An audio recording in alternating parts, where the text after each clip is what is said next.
Cynthia says there are scores of unreported instances of violence on the base that get little attention, are ignored, or covered up.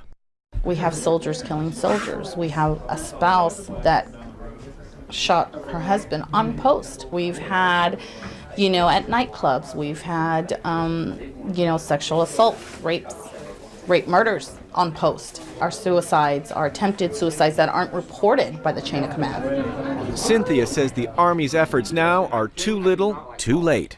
They have programs that look promising, but it only serves 16 soldiers at a time, which is laughable since we have thousands and thousands and thousands of soldiers here. Cynthia has been an Army wife for 17 years. She decided to do something when the anguish of PTSD hit her family. It was her husband's third deployment to Iraq, and the whole family hit the breaking point. He's got traumatic brain injury.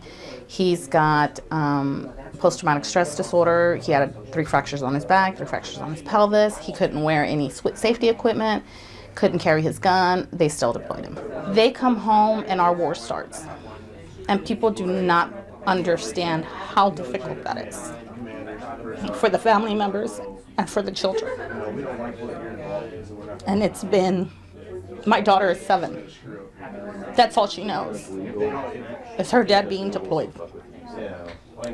My 17-year-old was 9 when it started. And she's like, that's not my father. My father's gone. I don't know who that is.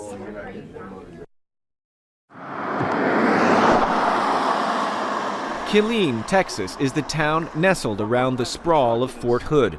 A good place to get a tattoo, buy a motorcycle, or pawn something for quick cash. An Army town.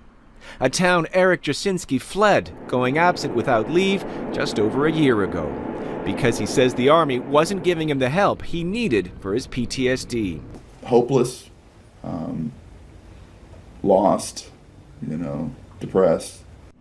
Jasinski's nightmares, a major symptom, were especially vivid. In Iraq, it was his job to watch beheading videos. Beheading videos where there'd be 50 beheadings on one video, and we'd have to watch it to get the faces of the beheaders for future targets.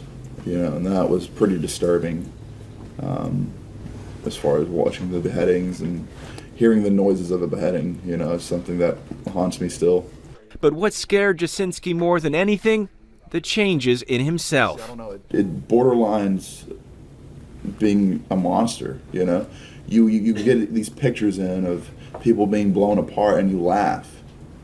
Which in some ways, it's looking back on it, it's how you keep yourself sane. It's just overwhelming violence. You see a guy, with his leg blown off, and you think it's funny. That's not normal. That's not right. I was scheduled to get out of the Army in February of 2009. So I said to myself, I've got 6 months left. I can do this. Then he discovered he couldn't get out. So they had extended my active duty for an extra, year and a month, to go back to Iraq.